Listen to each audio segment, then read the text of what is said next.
Então, tempo na tela para o pastor João Carlos fazer a sua resposta. Beleza. Joia. A gente já viu aqui que Samuel, ele inventou um significado para a alma que não existe no hebraico, nefesh, que não existe no grego psique. Samuel inventou que alma significa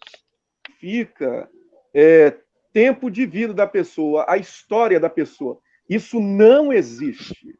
Samuel, seria interessante você achar um dicionário bíblico para nefesh no hebraico e para psique no grego, que pelo menos corrobore com o que você está falando, Samuel.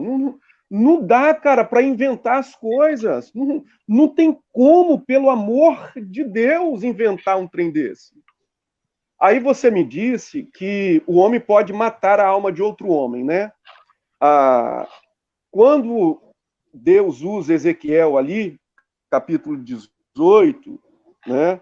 Ou outros textos aí de Ezequiel, que não me lembro agora, não sei se é o 22, mas que diz, a alma que pecar contra mim, essa morrerá. Deus está falando de pessoa, porque alma ali significa pessoa. Ele está dizendo assim, ó, a pessoa que pecar contra mim, essa morrerá. Então, nefesh ali é pessoa.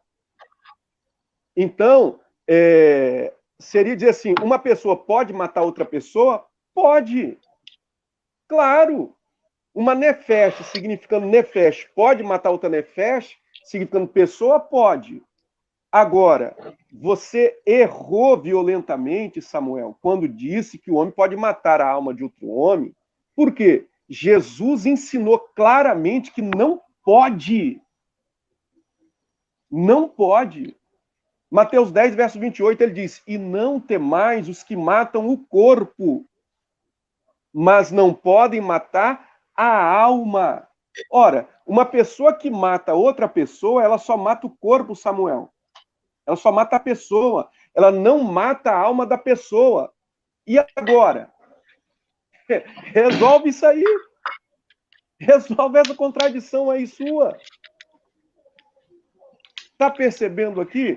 Jesus está dizendo, Samuel, olha aqui, não temais os que matam o corpo, mas não podem matar a alma. O homem não pode matar a alma de outro homem. O homem pode tirar a vida de outra pessoa? Sim, pode tirar a vida. A vida. No sentido de acabou com o seu fôlego de vida, acabou com a sua história aqui na Terra.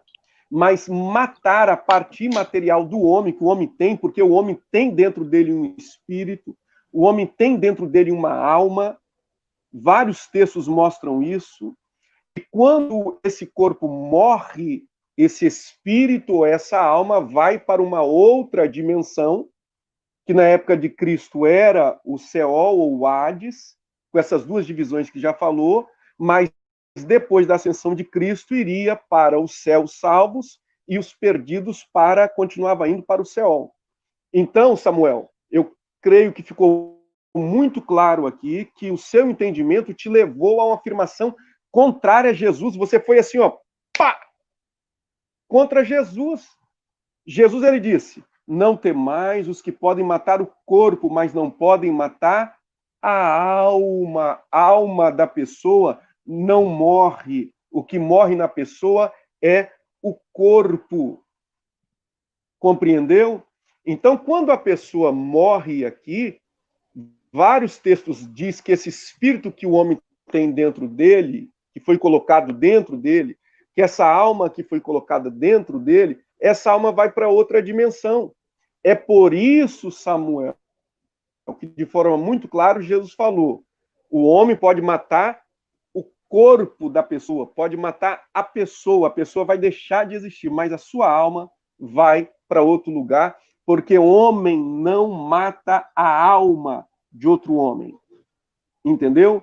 O homem pode tirar a vida de outro homem, no sentido de fôlego, ó, morreu, mas sua parte imaterial, que foi colocado dentro dele, que existe dentro dele, e que sobrevive à morte do corpo, essa homem nenhum mata, porque ela é imortal e ela vive em outra dimensão. Pode passar para frente.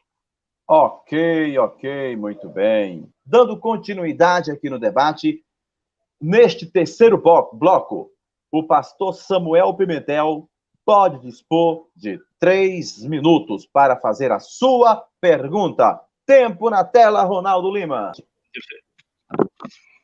Ao longo da vida, né?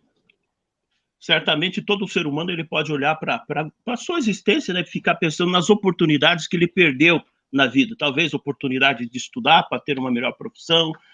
Várias oportunidades que surgem na vida da pessoa e aparentemente ela perde ela. Até uma conversa como essa, assim, né? Um debate assim, depois é possível que alguém pense, puxa, eu devia ter falado isso, poderia ter respondido dessa forma, poderia ter usado aquele outro texto. Será que Deus é como o ser humano, que ele perde as oportunidades? Certamente que não. Então, nós temos textos na Bíblia onde seria a oportunidade exata para falar sobre a imortalidade da alma. Porém, não fala. Só fala que existe a morte e futuramente existe ressurreição. Por exemplo, Gênesis, no capítulo 4, o versículo 10. Já é a primeira morte que veio a este mundo. Né? Daí, quando Deus... A morte já aconteceu. Um irmão tirou a vida do outro. Quando Deus ele vem questionar Caim, como que ele se dirige a Caim? Ele vai dizer assim, né? Gênesis 4, verso 10. Disse Deus, que fizestes? A voz do sangue do teu irmão clama da terra a mim. Veja que oportunidade. Se existisse uma alma que saiu de Abel e já estava com Deus, por que Deus não fala assim? A alma do teu irmão comunicou-se comigo, ela está aqui comigo, está aqui do meu lado. E essa alma disse para mim assim, ó, que você fez alguma coisa aí. Né? O que está acontecendo? Mas ele faz isso? Não. O que acontece nesse texto? É possível que aqui Deus esteja perdendo uma grande oportunidade para trazer luz a este assunto de mortalidade da alma? Ou este texto é mais uma grande evidência que não existe uma alma que sobreviva à morte do corpo? Vou repetir a leitura. Disse Deus, a voz do sangue do teu irmão clama desde a terra a mim. Daí a pergunta é, aqui Deus ele está perdendo uma oportunidade para falar da existência dessa alma? Temos um sangue, não uma alma que clama. Este clamor vem da terra e não do céu. E, junto com este texto, João 11, ressurreição de Lázaro. Em nenhum momento é falado que existe uma alma. A promessa, o conforto vem na ressurreição. Tessalonicenses, Paulo falando sobre o tema morte. Conforta os irmãos com qual promessa? Os mortos já estão recebendo algum tipo de glória? Não, ressurreição. Então, esses textos que formam, eles perderam a oportunidade? Muito bem. Na continuidade do debate, neste terceiro bloco, vamos ouvir a resposta. Tempo na tela, Ronaldo Lima. Bom, é óbvio, Samuel, que Deus não perdeu oportunidade nenhuma, porque a revelação de Deus é progressiva, Samuel. Deus não fala tudo em um só versículo, em um só livro, são 66 livros, em um período de 1.600 anos que foram escritos.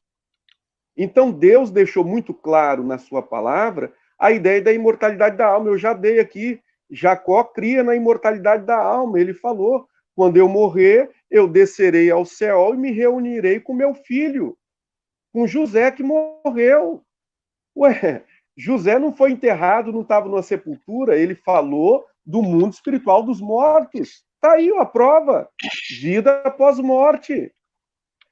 Você quer textos que falam da alma imortal? Eu vou dar. 2 Coríntios, capítulo 4, verso 16. Paulo vai dizer de forma muito clara, por isso não desanimamos, pelo contrário, mesmo que o homem exterior se corrompa, corpo, contudo o nosso homem interior se renova de dia em dia. Ele fala do seu homem interior, da sua alma, que se renova o quê? Na presença de Deus, no conhecimento de Deus. Quer mais textos que falam da imortalidade da alma após a morte? 2 Coríntios, capítulo 5, verso 1, 8 e 9. O que Paulo fala? Sabemos que se a nossa casa terrestre desse tabernáculo se desfizer, ou seja, o nosso corpo, temos da parte de Deus um edifício, casa não feita por mãos de homens no céu. O que ele está dizendo?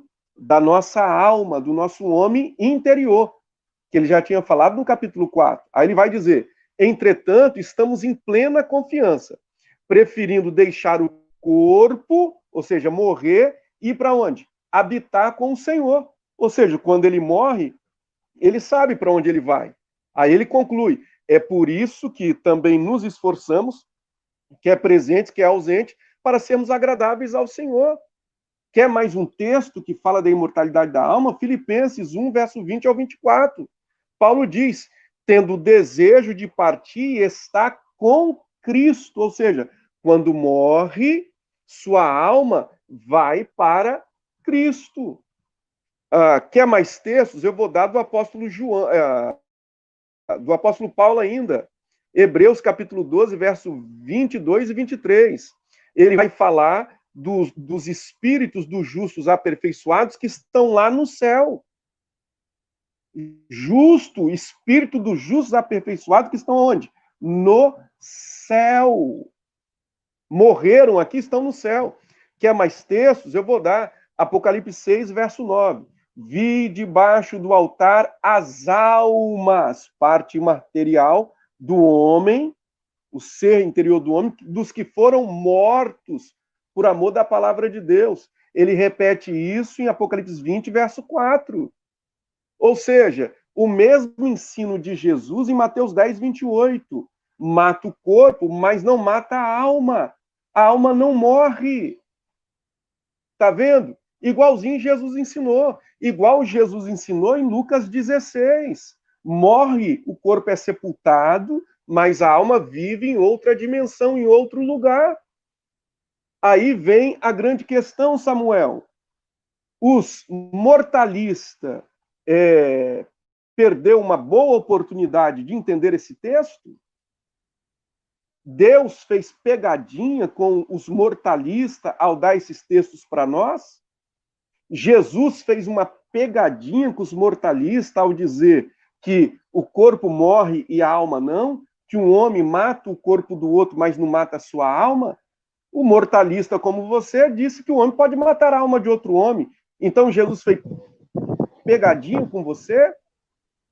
Então, os textos aí estão muito claros, Samuel, mostrando que Deus não precisa falar tudo num livro só, nem num texto só. Tem inúmeros textos que falam que a alma sobrevive à morte do corpo. Então, eu já dei para você léxicos provando o que alma significa a parte material do homem, o ser interior do homem, que sobrevive à morte do corpo. Você inventou um significado para a alma dizendo que é a história de vida da pessoa. Isso não existe em nenhum dicionário, nem de hebraico, nem de grego, Samuel. A grande questão que fica, meu pastorzão, rapaz, não dá para inventar significado para palavras da Bíblia, não. Muito bem, é isso aí, gente. Vocês ouviram aí a resposta do pastor João, né? Então, andamento do debate nesse terceiro bloco, vamos para a réplica. Tempo na tela. Samuel, o tempo é todo seu. Vamos nessa. É importante a gente fazer um esclarecimento sobre um termo utilizado pelo pastor várias vezes, que a verdade ela é progressiva, né? Deus ele vai dando paulatinamente a informação ao homem. Agora, Jesus esteve entre nós e ele vai nos ensinar qual é o critério que Deus faz para transmitir essa mensagem. Jesus ele vai falar assim a respeito dos seus alunos, né, seus apóstolos, seus discípulos. Eu ainda tenho muito que vos ensinar, mas por hora vocês não podem receber. Então, a limitação do homem dificulta a transmissão que Deus tem da sua mensagem para transmitir a este homem, e isso faz com que a mensagem ela seja num crescente. Agora eu pergunto, o que tem de dificuldade para que Deus traga o esclarecimento neste ponto sobre a morte? Se Deus ele diz, tu és pó, e ao pó tornará, que dificuldade teria de Deus explicar o que é a morte? Né? Agora, este texto que eu perguntei, onde eu questionei assim, aqui haveria uma perda, perdeu-se uma oportunidade de trazer esclarecimento? Veja, se existe uma alma, e esse texto, se você analisar este texto, que é Gênesis 4:10, onde Deus diz, a voz do sangue do teu irmão clama desde a terra. Então, duas coisas devem ser pontuadas nessa frase. O sangue clama desde a terra. E o questionamento óbvio é, por que não houve uma comunicação entre Deus e a alma, já que se trata de uma pessoa já morta? Porque não pode haver isso. Não existe essa comunicação.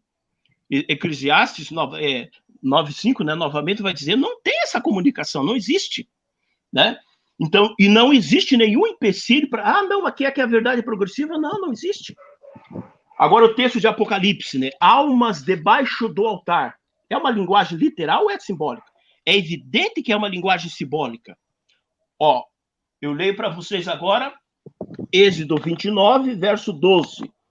Depois tomarás o sangue do novilho e o porás com o dedo, né, sobre as pontas do altar. Ó, preste atenção nessa colocação final. Todo o sangue restante derramarás na base do altar. Então, o sacrifício, ele tinha o seu sangue derramado, um sacrifício específico aqui que está neste texto, na base do altar, né? Agora leio um outro texto aqui, que é Levíticos 17. Porque a vida da carne está no sangue. Então, o quê? A vida da carne está no sangue. E a alma, lá em Apocalipse, é uma palavra que poderia ser traduzida assim também. A alma, né? A vida clamava desde o altar. O que é vida? Vida é sangue. E por que altar? Porque o altar vai relembrar os sacrifícios feitos no Velho Testamento. E os cristãos que deram a sua vida pelo Evangelho, né? Os cristãos que deram a sua vida, corta o áudio do irmão, senão ele me atrapalha. Ou para o tempo, né? O sacrifício de quem das pessoas que morriam em prol do Evangelho, né? Era uma simbologia deste significado. Se nós fizermos uma comparação, as ideias são exatamente as mesmas. Abel, alguém que servia a Deus fielmente. Apocalipse 6, alguém que servia Deus fielmente. Um sangue foi derramado, o sangue de Abel. O sangue embaixo do altar também foi derramado. A pessoa teve o seu sangue derramado. O altar é símbolo digamos assim, de uma oferta que é prestada a Deus. Abel também dessa forma. Ali, que é um texto literal, veja a lógica que as pessoas defendem, né? Nós temos um livro totalmente simbólico e as pessoas transformam aquilo em algo literal. Apocalipse 6. Não, aqui é literal. Nós temos um texto que é uma narrativa histórica, que não é simbologia, onde diz assim, o sangue clama desde a terra. E a pessoa se foge de compreender a mensagem, porque se houvesse uma alma, a comunicação estaria acontecendo através de Deus essa alma, e quando Deus diz que é o sangue que clama, ele está, de certa forma, nos dizendo que o morto não tem mais como se comunicar. Mas o olhar de Deus na cena, aquele sangue derramado, ainda falava com Deus desde a terra, né? Muito bem. Tempo na tela. Pastor João Carlos pode dispor de 3 minutos para a sua pergunta neste terceiro bloco. O tempo é todo seu. Seu microfone está desligado. Restitui o tempo, recomeça. Ligou? Sim. Beleza. A gente já acabou de perceber aqui que o amado Samuel já inventou um novo significado para a alma. Agora a alma é sangue. Uma pergunta. Rapaz, aonde que a gente vai parar com esse trem? Né? A gente tem que parar de ficar inventando significados. A gente tem que, pelo menos, olhar os dicionários. Tá bom? É o mínimo para você entender a Bíblia. Agora, colocando aqui Uma vez que houve essa confusão toda aí de não saber o que é a alma uma hora é a vida do histórico da pessoa, falou que o homem pode matar a alma de outro homem, né? E Jesus falou que não, que pode matar o corpo, a alma não, Mateus 10, 28. Mata o corpo, mas não mata a alma. Está muito claro, a alma não morre, ela é imortal, ela vai para outro lugar. Jesus ensinou que a alma desce ao Hades, na época dele. A pergunta que eu faço é, Samuel, no texto de Lucas, capítulo 12, verso 4 e 5, que é um paralelo sinótico de Mateus 10, 28, Lucas usa o verbo apoqueteino, matar, no verso 4, para o corpo. Ele diz, os que matam o corpo, mas depois não tem mais nada o que fazer. Mas no verso 5, que trata da alma, ele usa o termo lançar no inferno, ao invés de apolimir. Explique para mim, Samuel, por que Lucas substitui apolimir por lançar no inferno? Porque em Mateus 10, 28, Jesus disse que a alma não morre, só o corpo morre. A alma não morre. Não se pode matar a alma. Não se pode. Então não morre. A alma é imortal. Mateus 10, 28 está claro. Lucas 12, verso 4 ao 5, Lucas fala matar o corpo, ele usa apoqueteino no verso 4, matar a alma, igual Mateus. Só quando ele vai falar, aliás, matar o corpo, né, apoqueteino, mas quando ele vai falar da alma, ele não fala que a alma morre, matar a alma apoqueteino, nem matar a alma polimi. Ele, luça ekbalô, significa lançar no inferno. Por que Lucas não usa nem apoqueteino, matar, nem apolimir, que é condenar ao inferno, fazer se perder no inferno? Por que ele usa lançar ao inferno e não matar? Ok. Entendeu a pergunta? Sim. Tempo na tela, 5 minutos para Samuel Pimentel. Algo não pode passar desapercebido, né, de qualquer pessoa que vai estudar esse tema, que os defensores da imortalidade da alma, eles vão se agarrar na palavra, né? Então o irmão acha extremamente, e é evidente que tem o seu lugar, né? Extremamente importante ver o significado da palavra dentro do dicionário. Os questionamentos são direcionados a uma palavra, né? Então, o que essa palavra significa? E é evidente que a palavra ela é extraída de uma cultura que pode, sim, sofrer influência do meio em que a pessoa esteja vivendo, né? Então, por isso, a gente deve ter a cautela de extrair a compreensão não apenas de palavras isoladas, né, mas do conjunto das informações, e não das palavras isoladas. Vou ler aqui o texto que o irmão pediu, né? Lucas, capítulo 12, o 4 e o 5. Digo-vos, pois, amigos meus, não temais aos que matam o corpo e depois disso nada mais podem fazer, né? Então, ele vem trazendo essa orientação, que existe uma limitação na ação dos inimigos. E não tema essas pessoas que têm essas limitações. No verso seguinte, ele vai dizer, eu, porém, vos mostrarei a quem deveis temer, né? Temei aquele que, depois de matar, tem poder para lançar no inferno, né? Sim, digo-vos, a este deveis temer. Então, aqui nós temos que identificar quem é que devemos temer. Devemos temer o Senhor, porque o Senhor, ele tem a capacidade de decidir o nosso destino eterno, né? Se nós vamos ter um galardão para a salvação ou vamos ter uma condenação, né? Aqui é evidente que na réplica ele vai se basear na palavra. A palavra aqui significa isso, a palavra aqui significa aquilo, né? Isso é importante? Sim, é importante, só que não deve ser o mais importante. Aqui no livro de Lucas mesmo, Lucas, que é o que faz uso da palavra que ele está questionando, né? Nós vamos ver Jesus também falando diretamente sobre este tema, a questão da morte. Lucas 20, o verso 37, né? O verso 37 de Lucas, ele vai dizer assim, aqui o tema, dentro deste texto, é a questão da morte. Porque alguém vai questionar os saduceus que não creem na ressurreição, eles vão questionar Jesus dizendo assim, com uma história, né? Nós não cremos na ressurreição. Daí ele diz assim, uma mulher casou 7 vezes, na ressurreição ela vai ficar com qual dos 7 maridos? Aqui já seria uma oportunidade para Jesus falar o seguinte, nem precisa esperar a ressurreição, porque cada um que vai morrendo já vão se encontrando em algum lugar aí. Mas não. Então veja, quando o tema tratado, não palavras isoladas, quando o tema tratado é morte, não se dá a ideia de que exista vida para quem morreu, além da ressurreição. E daí Jesus ele vai dizer assim, né, o verso 37, e que os mortos hão de ressuscitar. Então veja, não é que os mortos hão de se encontrar com Deus, e que as almas hão de estar com Deus, não.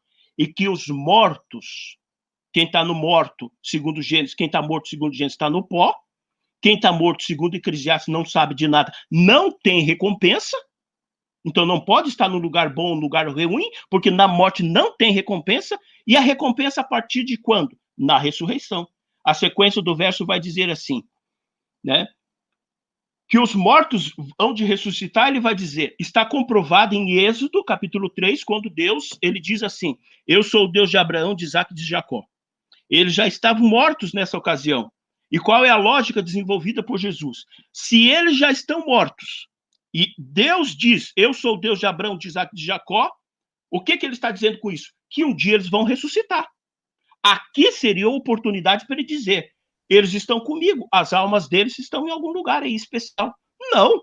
O reencontro de Deus, segundo Lucas 20, 37, o reencontro dessas pessoas que já morreram com Deus se dá através de qual processo? Ressurreição. Então, esta é a compreensão construída pela soma de todas as formações e não pela análise isolada de palavras que estão dentro da narrativa bíblica. Ok, muito bem, senhores debatedores. Poderão dispor de 2 minutos para responder uma pergunta a cada dos espectadores. Beleza? O pastor João pode dispor de 5 minutos para a sua réplica. Tempo na tela, Ronaldo Lima. Beleza, a gente já viu que o Samuel não conseguiu falar sobre por que Lucas trouxe aqui lançar no inferno, não conseguiu compreender a profundidade dos 2 textos, né? E o texto que ele citou aqui, de Lucas 20, verso de número 38, Samuel, na verdade é o texto que prova a imortalidade da alma. Olha o que Jesus falou aqui, ó. Ora, Deus não é Deus dos mortos, mas de vivos, porque para ele vivem todos.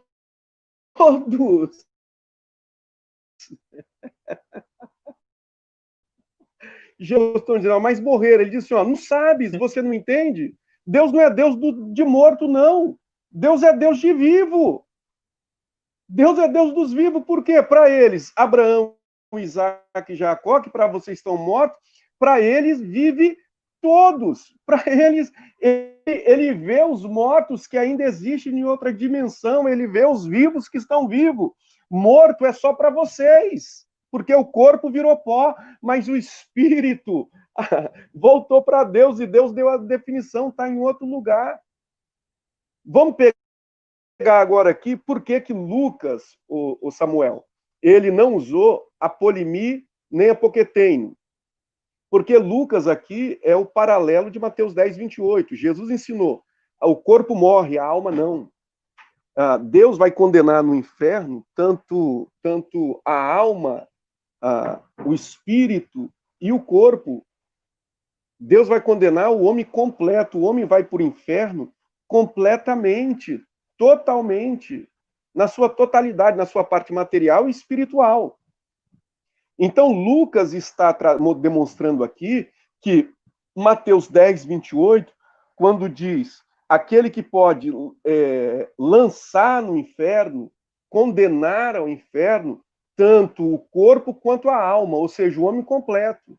É por isso que o verbo apolimir ali que em muitos é traduzido erroneamente por perecer, né? Em Lucas é colocado lançado ao inferno. Por quê? Porque morre. Só o que morre é o corpo.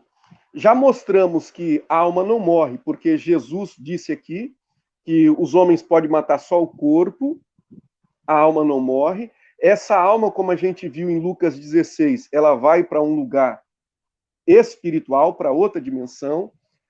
Como a gente viu aqui em Apocalipse 6, 9, Apocalipse 20, verso 4, se não me falha a memória, também mostra que a alma, quando morre, do justo vai para outro lugar.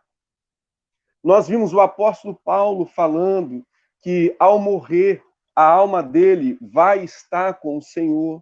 A gente viu aqui Hebreus, capítulo 12 ou 13, se não me falha a memória, né? Mostrando aqui, Apocalipse 12, verso 22 e 23, dos espíritos dos santos aperfeiçoados que estão lá no céu. Então, nós temos toda uma revelação progressiva que mostra que o homem tanto foi criado como uma alma, quanto que o homem também possui uma alma e possui um espírito. Nós vemos que o pó volta ao pó como era, Eclesiastes 12, verso 7, mas o espírito volta a Deus para decidir para onde essa alma vai. É o que Jesus ensinou em Mateus 10, 28. Em Lucas 12, verso 4 e 5. O homem tem poder só de matar o corpo, mas não mata a alma, né? Só Deus que pode lançar o homem todo no inferno, no juízo final. Esse homem, quando morre, o corpo vai para a sepultura, mas a alma vai para uma outra dimensão. Lucas 16 mostra isso, né? Apocalipse 6, 9, Apocalipse 20, verso 4. Paulo falou sobre isso, Filipenses capítulo 1, verso 20 ao 24, né? De partir está com Cristo. Enfim, a doutrina da imortalidade da alma está muito bem estabelecida e entrelaçada em todos os textos bíblicos. Além disso, temos os dicionários. Os dicionários que provam que psique ou nefesh também significa alma, ou seja, algo inexplicável, mas é imaterial e existe, como também significa o ser interior do homem, que não morre com a morte do corpo. Então, se nós formos respeitar os dicionários e a Bíblia, nós cremos que a alma é imortal, sobrevive à morte do corpo. Agora, se inventar significado igual ao Samuel, não dá. Samuel, essa pergunta é para você, feita do espectador lá. Samuel, a pergunta que o Geórgio fez para você foi a seguinte. Pergunta para o Samuel. Apocalipse capítulo 6, versículos 9 e 11, narra as almas clamando no quinto selo. Ou seja, antes da sétima trombeta, como resolver o paradoxo das almas interagindo antes da ressurreição do corpo? O senhor entendeu a pergunta do Geórgio? Qualquer coisa está na tela. Pergunta do espectador. Um abraço, Geórgio. Bom, eu tenho 2 minutos. Eu vou gastar 10 segundos para esclarecer ao pastor. O pastor, ele fez ali, abriu um sorriso assim muito grande, né? E é ruim a gente tirar o doce da boca de criança, mas o sorriso que ele abriu está baseado numa interpretação incorreta, porque o texto de Lucas, ele vai dizer claramente que as características ali de Lucas, para ele, Deus, todos vivem. Para ele, é uma característica que existe em Deus. Quando a gente discute a imortalidade da alma, a gente está discutindo uma característica do homem. O homem foi definido em Gênesis, é pó.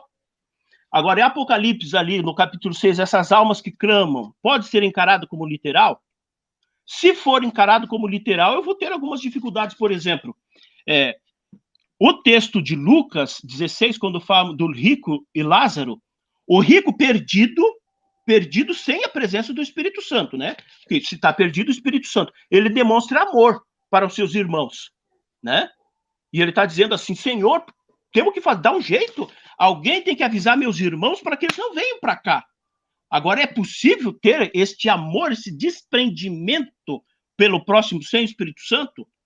E agora, as almas debaixo do altar, eles demonstram esse mesmo amor? Não. Essas almas, eles querem a vingança. Eles queremos julgamento, eles têm que ser condenados, nós morremos. Será que ele está trabalhando a literalidade ali? E se existem almas debaixo de um altar clamando por algum tipo de justiça, eles vão ficar satisfeitos com uma peça de roupa? É isso? É literal, então? Então eu tenho uma alma indignada com a sua atual situação, questionando Deus, por que não fomos julgados ainda? E Deus vai resolver a dificuldade que eles têm, dando a eles uma peça de roupa. Será que o texto é literal? Pastor João, o César Duarte fez-lhe a segunda pergunta. Deixa eu ler de novo. No juízo final, o Sim, castigo dos perdidos entendi. será parcial ou total? Visto que somente o corpo morre e a alma não. Tempo na tela para o pastor. Muito bem. César, o castigo será total, porque quando o corpo morre e a alma não, vai haver ressurreição. Então, aqueles que já morreram vão voltar para os seus corpos incorruptíveis, vão estar perfeitos, para poder receber o castigo eterno, a vergonha eterna. Então, eles vão sofrer como ser humano total, em sua totalidade de corpo, alma e espírito. Então, a imortalidade da alma não tira nem a totalidade do castigo como corpo completo na ressurreição, como também não tira o gozo completo dos salvos, dos eleitos na vida eterna. Então, isso é muito simples. Da mesma forma que aqueles que estiverem vivos serão arrebatados e transformados para terem corpos incorruptíveis para habitar com o Senhor para todo sempre, na sua totalidade de corpo, alma e espírito, na parte material e espiritual. Então, o castigo eterno só virá após a ressurreição para a vergonha eterna, aonde o homem no seu corpo, né, ressurreto, daqueles que já haviam morrido, vai sofrer o castigo eterno em toda a sua totalidade. Parte material, corpo, na sua parte espiritual, alma e espírito. Beleza, meu garoto? Beleza, vocês ouviram aí a resposta dos homens, dos debatedores, homens de Deus. Agora nós vamos para as considerações finais. 2 minutos para o nosso querido irmão Samuel Pimentel. Tempo na tela. Considerações finais. Não, acho que cada pessoa deve dedicar sempre, né, tempo para estudar a palavra de Deus. Este é um assunto assim extremamente que faz extrema diferença, porque querendo ou não é um assunto que vai alterar a visão que você tem de Deus, porque aonde que vai desencadear lá no final a imortalidade? Um castigo eterno, sofrendo eternamente, né? E isso altera a definição que você vai ter de Deus. A palavra vai trazer Deus como sendo um Deus de amor, né? João define ele assim, né? Deus é amor. Então, Deus, ele é o parâmetro para a gente compreender amor. Deus amou o mundo de tal maneira que deu o seu Filho, para que todo aquele que nele crê não pereça, mas tenha vida eterna. São João 3,16. Tiago vai dizer que em Deus não há mudança nem sombra de variação. Então, aqueles que vão estar recebendo o castigo, que Paulo vai definir em Romanos 6,23, como o salário do pecado é a morte. Então, o salário do pecado não é uma condenação eterna. O salário do pecado é a morte. Então, isso vai alterar significativamente o pensamento e a definição que você tem sobre Deus, né? Porque ou ele ama ou ele condena eternamente. Não dá para juntar as duas coisas, né? Então, que Deus dê a cada um a capacidade de estudar sempre a palavra, né? Examinando no seu todo, né? No seu todo a palavra, e não ficar preso a palavras específicas, porque as palavras, por exemplo, a palavra alma, sofrem grande influência da cultura, né? E não tem um ser humano que não tenha uma influência negativa sobre o que seja uma alma, né? Então, que Deus dê a cada um sempre constante desejo de estudar mais sua palavra. Amém, senhores. Considerações finais para o pastor João. Tempo na tela, 2 minutos, pastor João.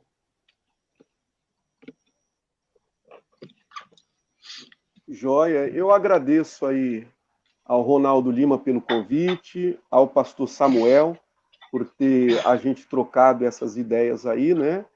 O que eu deixo para todos vocês Entendam alma como uma palavra polissêmica, que possui vários significados na Bíblia, que está dentro de uma revelação progressiva de 1.600 anos, que o homem, como alma, é um ser vivente, mas o homem também possui uma alma, uma parte imaterial dentro de si, ele possui um espírito, uma parte imaterial dentro de si, de forma que o homem é composto corpo e é composto de parte espiritual, né? Corpo material, parte imaterial, que é a alma e o espírito. Na morte, como ensinou o Senhor Jesus, a alma não morre. Homem nenhum pode matar a alma de ninguém. A alma sobrevive à morte do corpo e ela vai para uma outra dimensão. Nessa outra dimensão, ela vai dentro do Hades, na chama, né? E sabendo disso, você encontra paz. Você sabe, como disse Paulo, né? O crente não precisa ter medo de morrer.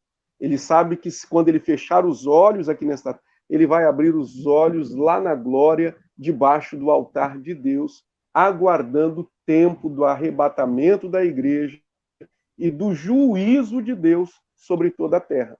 Então, aqueles que estão vivos, eles esperam o arrebatamento. Aqueles que estão mortos aguardam a ressurreição. E aqueles que estão mortos estão neste lugar de paz, os santos, aguardando os ímpios no local de tormento, aguardando a ressurreição do juízo para a vergonha e desprezo eterno. Muito obrigado, fiquem com Deus. Ok, senhores, muito obrigado a todos.